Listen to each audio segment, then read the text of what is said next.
They banished mankind to the void. But the void returned us. Part 1.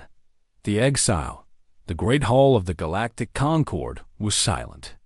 12 species sat in judgment, their representatives arranged in a circle of ancient stone and light. For 3 million years, they had ruled the galaxy together. They had seen empires rise and fall. They had watched stars die and new ones be born. They believed they had seen everything. They were wrong.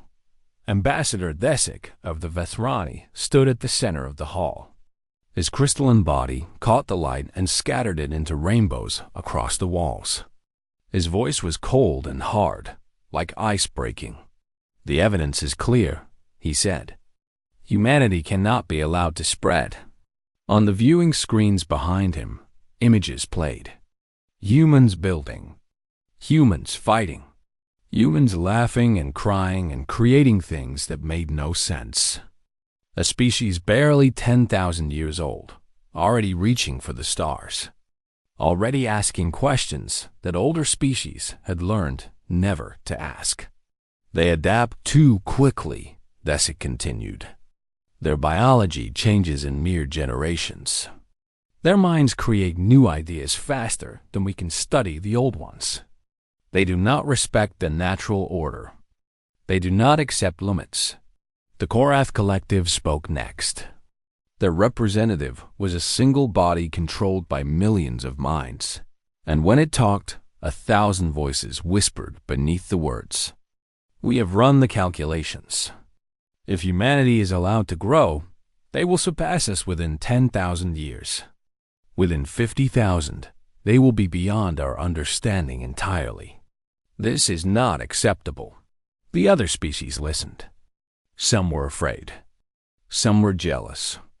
A few felt something like pity, but none of them spoke against the proposal. On Earth, humans knew nothing of this meeting. They were busy with their small lives. Farmers planted crops. Children went to school. Scientists looked up at the stars and dreamed of the day they would meet their cosmic neighbors. They did not know that their cosmic neighbors had already met and decided their fate. The vote was unanimous. They would not kill humanity. That would be wrong. That would stain the Concord's honor for eternity. Instead, they would use the old technology, the machines left behind by a race that had existed before the stars themselves. They would open a door to the outer dark, the empty space between realities, and they would push humanity through. It was not murder, they told themselves. It was exile. Humanity would simply exist somewhere else. Somewhere they could not harm anyone. Somewhere they could not grow and change and become something terrifying. The machines took 3 months to activate. During that time, some Concord officials argued that humanity should be warned, given a chance to change, given a choice. Desik refused. "They will fight," he said. "They will find a way to resist. That is what they do. That is why they must go." On the day of the exile, Earth's sun rose as it always did. 8 billion people woke up, ate breakfast, went to work, fell in love, argued with their families, and dreamed of tomorrow. None of them felt the ancient machines powering up in the space beyond their moon. None of them saw the rift beginning to open behind their planet, a wound in reality itself, leading to absolute nothing. The first sign was the stars going out. It started slowly. The constellations on one side of the sky simply vanished, replaced by perfect darkness. People looked up and pointed. Scientists scrambled to their telescopes. Religious leaders spoke of signs and wonders. Then the darkness spread. Within an hour, there was nothing left but Earth and its moon, hanging in an ocean of black. The sun was gone. The planets were gone. Everything humanity had ever known was gone. And then Earth began to move. People felt it in their bones. A pulling sensation like being dragged underwater by a current too strong to fight. Buildings shook. Oceans churned. Animals howled and birds fell silent. Humanity was being taken somewhere, and there was nothing they could do to stop it. In the Concorde's great hall, the representatives watched on their screens. They saw Earth sliding toward the rift, a small blue marble being swallowed by endless dark. Some of them looked away. Most did not. "It is done," Thesic said. His voice was steady, but his crystalline hands trembled slightly. "The human problem is solved." On Earth, chaos ruled. Governments collapsed in hours. The power grids failed as satellites were swallowed by the void. People ran through the streets, screaming, crying, praying to gods who did not answer. Some tried to fight the darkness. They fired weapons at nothing. They shouted defiance at an enemy they could not see. It did not matter. Nothing mattered now. A young woman named Elena Vasquez held her daughter close as they watched the last sliver of light disappear. The moon was gone now too. There was only Earth, a tiny island of life in an infinite sea of nothing. "Mama," her daughter whispered. "Where did everything go?" Elena did not have an answer.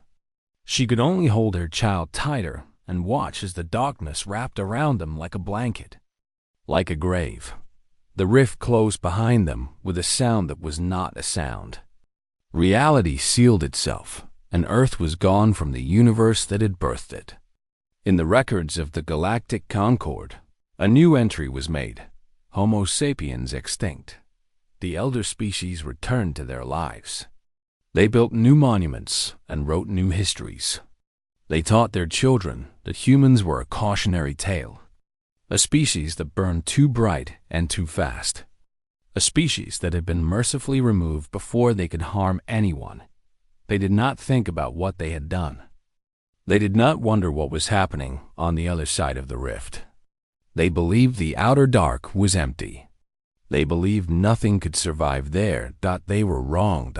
In the void between realities, Earth drifted. Its cities still glowed with light, powered by generators that would not last.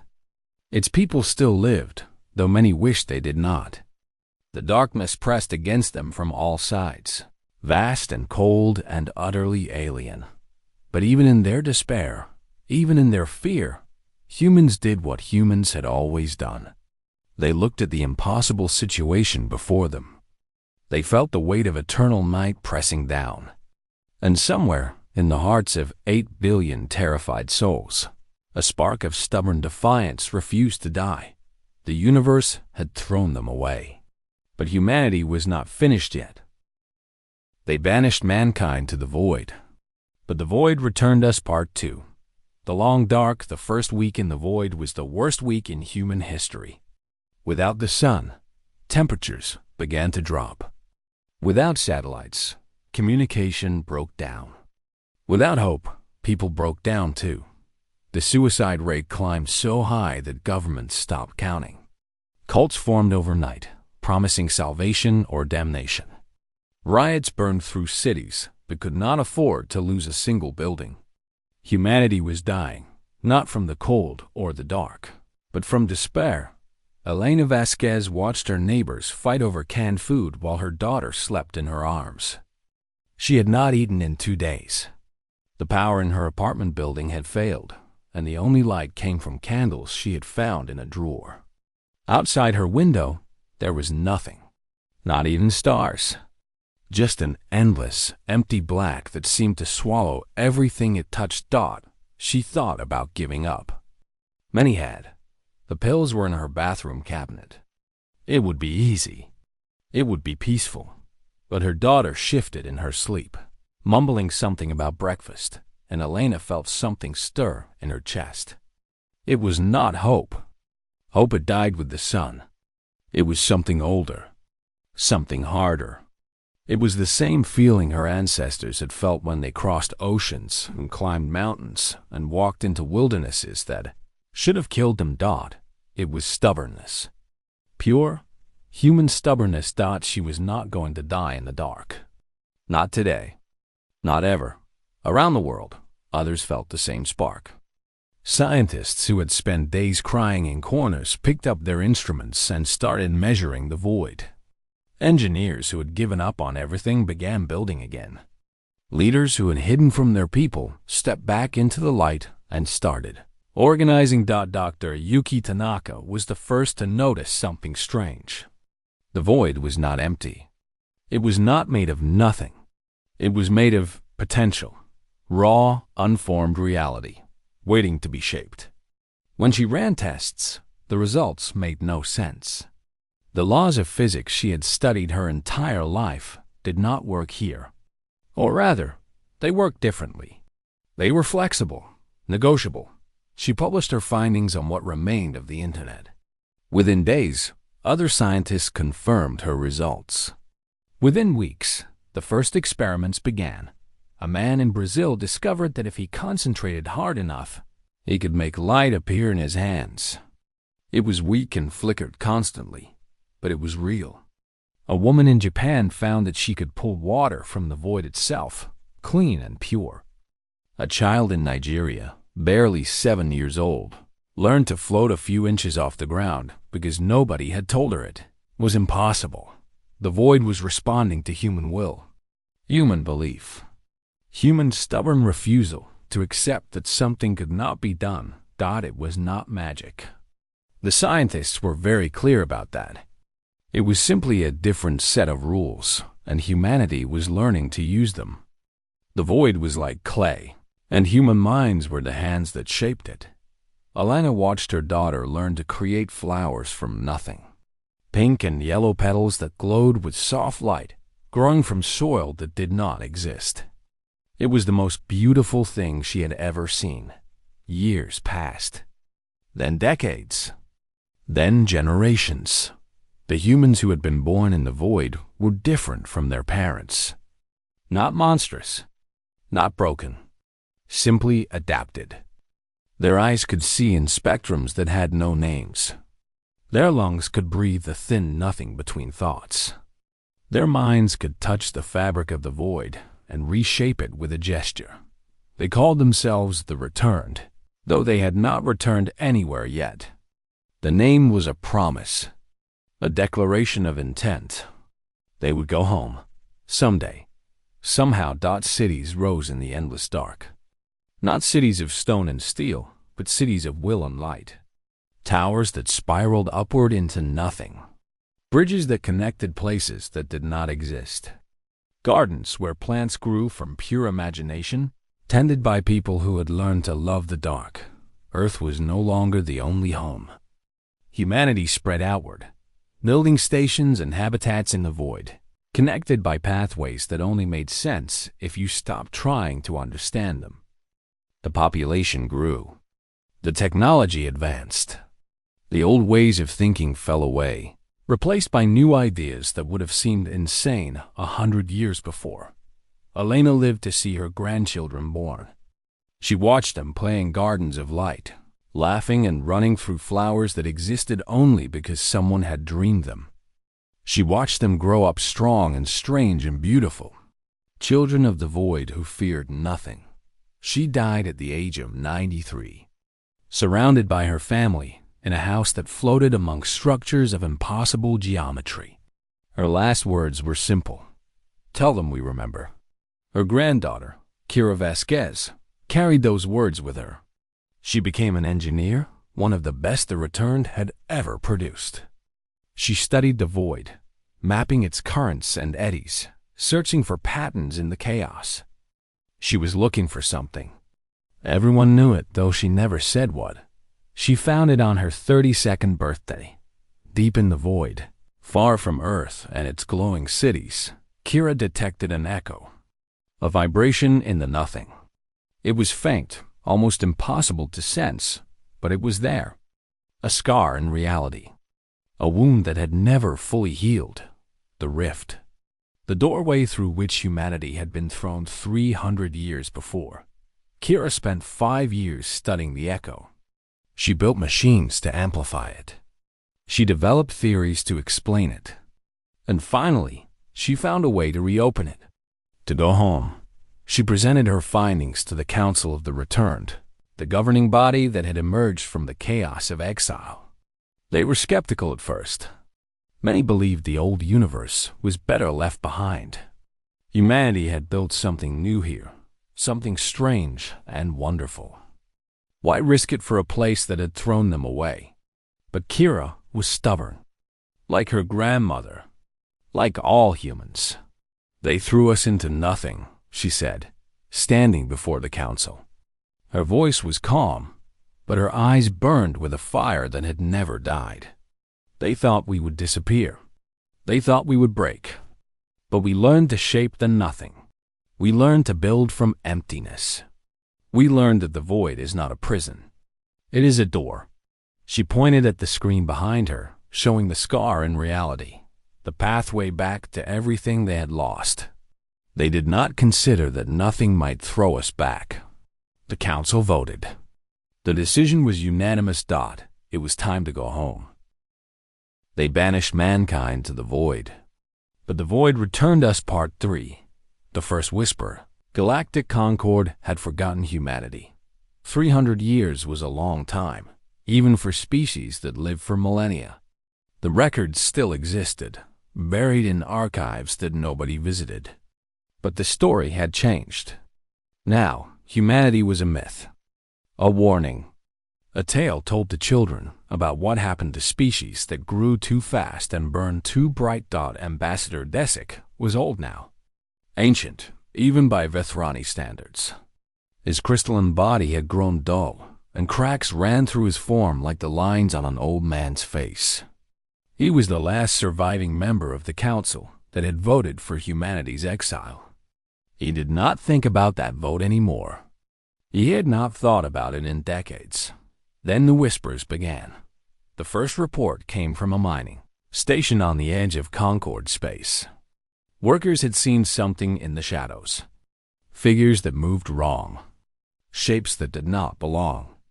When security teams investigated, they found nothing. But the workers refused to go back to their posts. They said the shadows were watching them. Desic dismissed the report. Miners were superstitious. Everyone knew that the second report came from a Korath scout ship. It had been patrolling a quiet sector when it suddenly vanished. 3 days later, it reappeared in exactly the same location. The ship was undamaged. Its systems were functioning perfectly. But the entire crew was catatonic.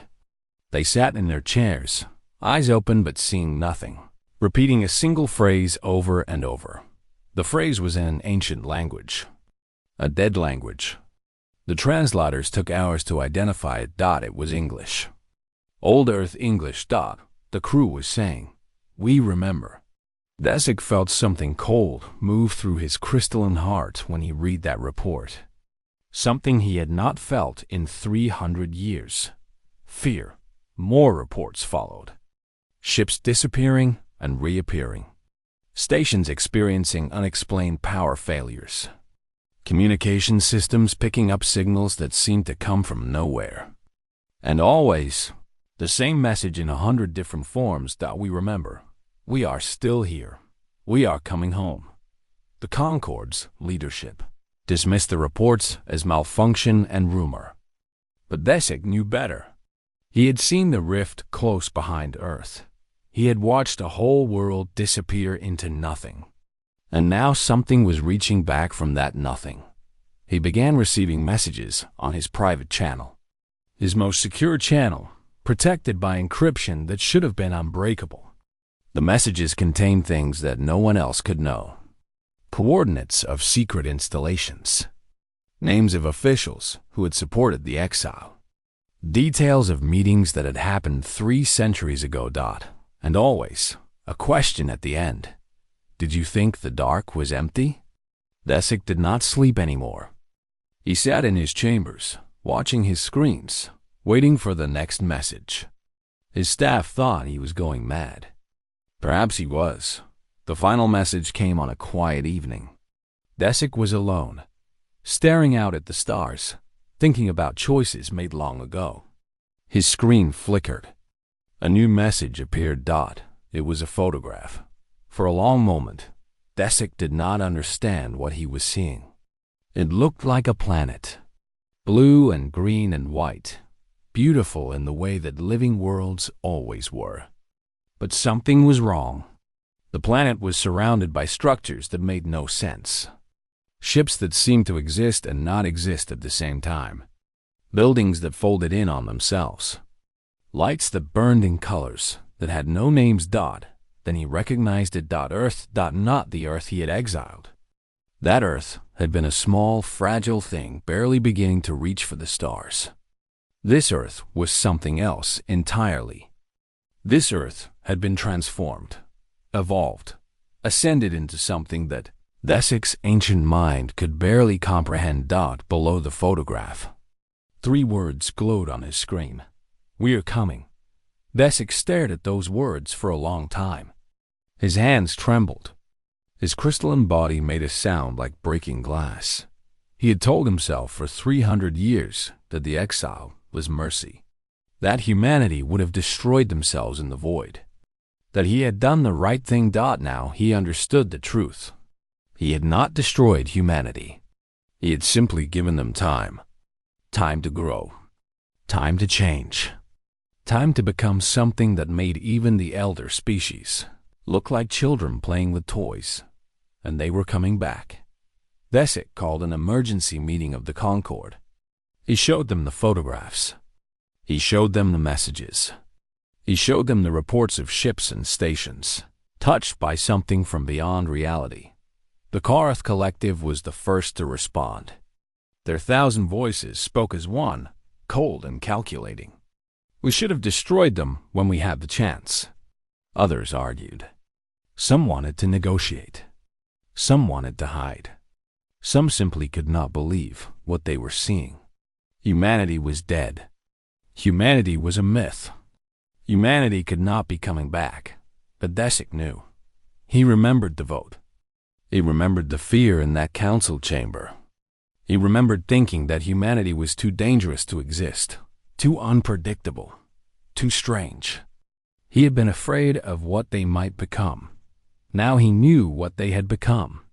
And it was worse than anything he had imagined, not because they were monsters, not because they were evil, but because they had survived the unsurvivable. They had conquered the unconquerable. They had turned exile into evolution and darkness into power. And they remembered who had thrown them into the void. Desik looked at the photograph of Earth one more time. At the impossible structures. At the ships that defied physics. At the pale blue glow of a world that should have been dead. The darkness had not destroyed humanity. The darkness had made them. Something new. And now the darkness was coming home. They banished mankind to the void. But the void returned us. Part 4. The reckoning. The return did not invade. They simply appeared. One moment, the border systems of Concord space were empty. The next moment, they were filled with ships. Thousands of ships. Ships that did not look like they were made from metal or stone, or any material that the Concord could identify. Ships that seemed to flicker in and out of existence, as if they were not quite real. The Concord's military responded immediately. Their greatest weapons, refined over millions of years, opened fire on the human fleet. Plasma beams that could melt continents. Gravity bombs that could crush stars. Quantum disruptors that could tear apart the fabric of space itself. None of it worked. The weapons passed through the human ships like light through glass. The beams bent around them. The bombs detonated harmlessly in empty space. The Concord's commanders watched in horror as their most powerful attacks did nothing at all. Admiral Marcus Chun stood on the bridge of the returned flagship, watching the enemy fire wash over his fleet. He was an old man now, with gray hair and deep lines on his face. He had been born in the void, had never seen a real sun, had grown up in a world of endless dark and impossible light. He felt no fear, only a calm, patient determination. "Hold position," he said. "Do not return fire." His officers obeyed. They had been trained for this moment. They knew what was coming next. The Concord's attacks stopped. They had nothing left. Their weapons were useless against ships that existed in 17 dimensions at once. Ships that could step sideways through reality, like walking through a door. The Thrani commander sent a message. "What do you want?" Chen smiled. It was not a cruel smile. It was the smile of a man who had waited a very long time for this moment. "We want you to watch," he said, "and listen, and remember." The broadcasts began. On every screen in Concord space, images appeared. Old images. Historical records that had been buried and forgotten and edited out of existence. The Concord had told their people that humanity was dangerous. That humanity had to be removed for the safety of all species. That the exile was a mercy. Now, the truth was revealed. The galaxy watched the vote. They saw the fear in the council chamber. They heard Desik's cold voice declaring that humanity could not be allowed to spread. They watched Earth being dragged toward the rift, a small blue world full of innocent people who did not understand what was happening to them. They saw children screaming. They saw families torn apart. They saw 8 billion souls thrown into nothing because they were too creative, too adaptable, too human. The Concord had called it mercy. The recordings showed it was murder. 2 species defected within hours. The Velith and the Morani, who'd always had doubts about the exile, declared that they would no longer stand with the Concord. They sent messages to the human fleet, apologizing for crimes committed by their ancestors. 3 more species demanded answers. They had not known. They had been told lies for 300 years.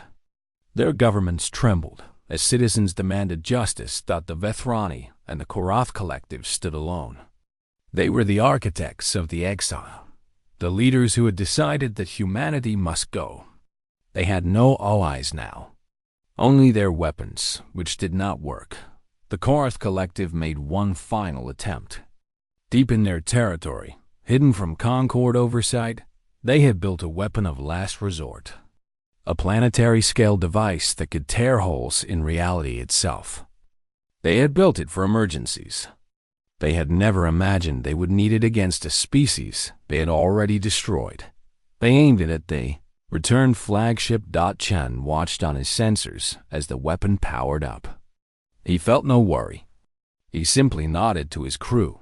"Remove it," he said.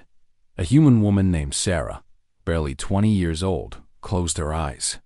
She had been born with a gift that would have seemed impossible 300 years ago. She could see the fabric of reality. She could touch it. She could edit it. The way a writer edits a story. The weapon simply ceased to exist. One moment it was there, charging up to fire. The next moment it was gone, erased from reality as if it had never been built. The Korath commanders stared at their screens, unable to understand what had happened. Chun's voice echoed across Concord space. It was calm. It was patient. It was terrifying. "You threw us into nothing," he said. "You thought nothing would destroy us. You were wrong. Nothing taught us everything.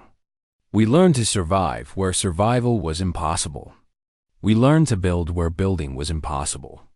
We learned to shape reality itself because you left us no other choice." He paused. His old eyes looked directly into the camera, directly into the hearts of every being watching. "You taught us that we were nothing. You were right. And nothing is very hard to kill." The Concord's leadership gathered for an emergency meeting. Some wanted to surrender. Some wanted to keep fighting.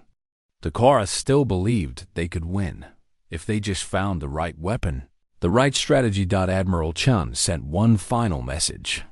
"We are not here for revenge," he said. "We are not here to destroy you. We are here to give you a choice." The officials who ordered the exile, the leaders who voted for genocide, surrender them. Let them face judgment for what they did. Make amends for the crime your ancestors committed. He paused. This is your only chance. Take it or do not. The choice is yours. But remember, We have already survived the worst thing you could do to us. What else do you have?" The message ended. The Concorde was left in silence, their weapons useless, their lies exposed, their choices reduced to one: surrender or face a species that had conquered nothing itself. They banished mankind to the void. But the void returned us. Part 5. The void returned us. The final confrontation was not a battle. It was a conversation.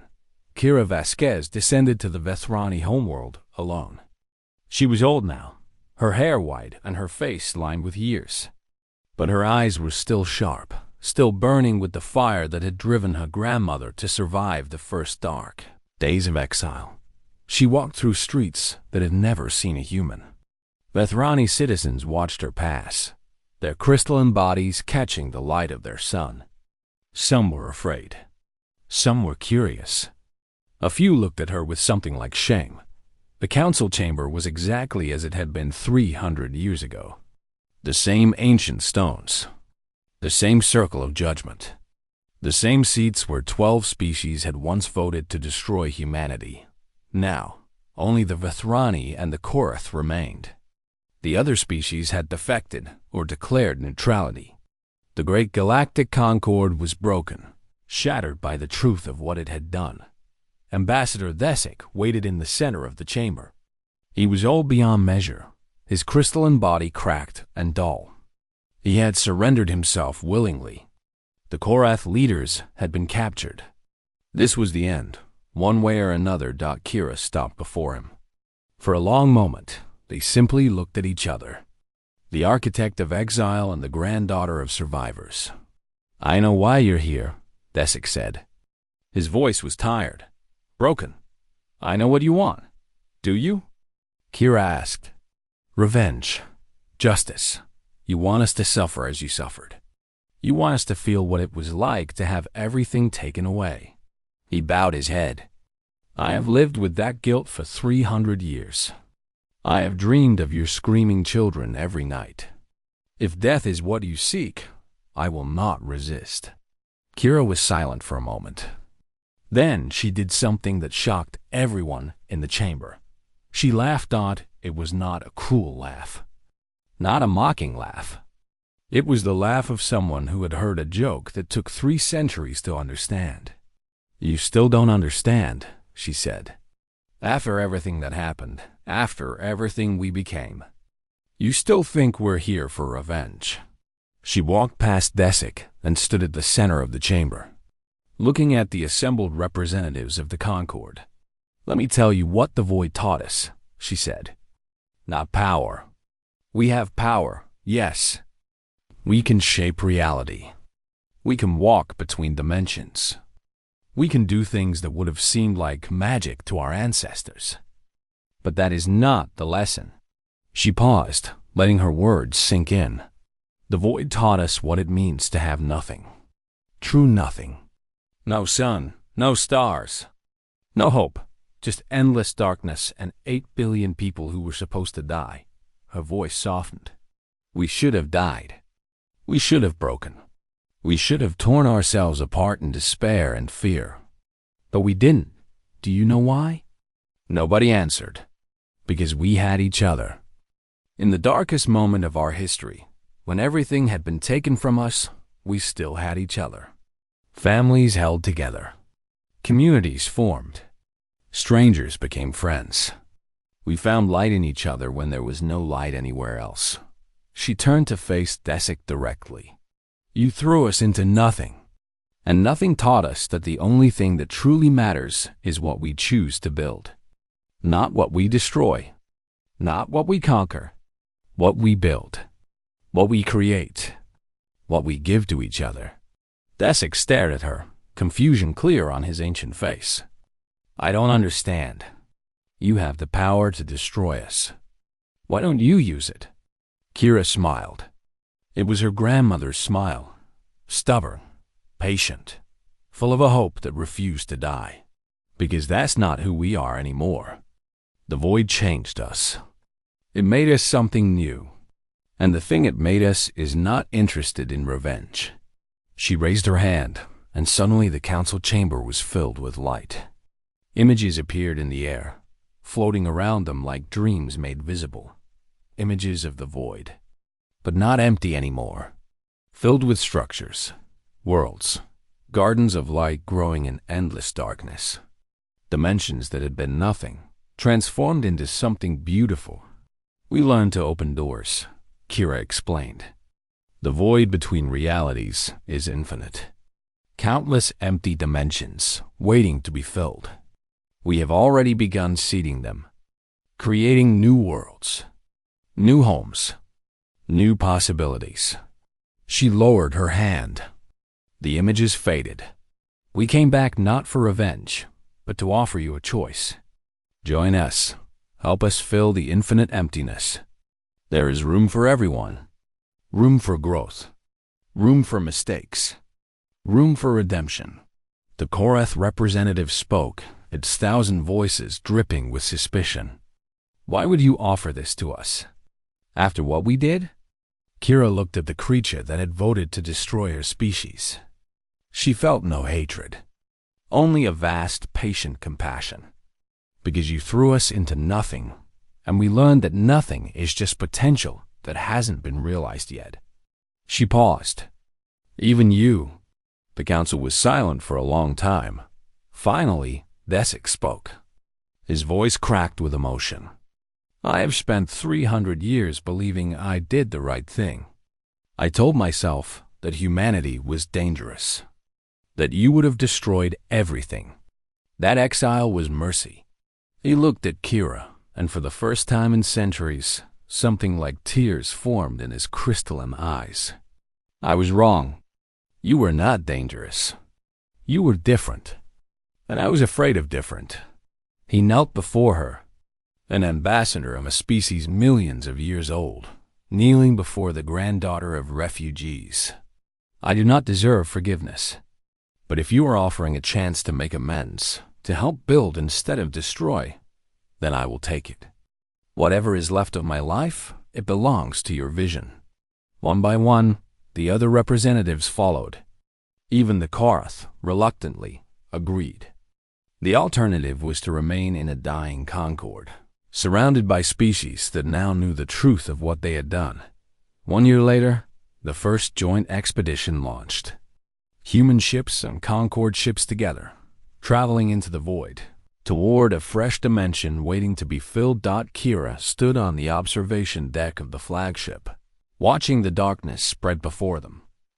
It was the same darkness that had swallowed Earth 300 years ago. The same darkness that had been meant to destroy humanity. Now it stretched before them like an infinite canvas, waiting for colors that had not yet been imagined. Behind them, Earth hung in a sky full of new stars. Pale blue, beautiful, a reminder of where humanity had come from and how far they had traveled. Thesic stood beside her, his old crystalline body catching the light of dimensions that had no names. I never understood, he said quietly, why you did not simply destroy us. You had every right. Kira watched the darkness. She thought of her grandmother, holding a small child in the first hours of exile. She thought of all the generations that had survived and grown and built in the endless night. Because revenge is easy, she said, but building something new is hard. And humans have always loved doing hard things. The ships moved forward together, human and alien side by side, into an infinity of possibility. The void had taken humanity. The void had changed humanity. And now humanity was going to change the void. Not with war, not with vengeance, but with the stubborn, impossible hope that had kept them alive in the darkest place imaginable. They had been thrown into nothing, and they had made nothing into everything.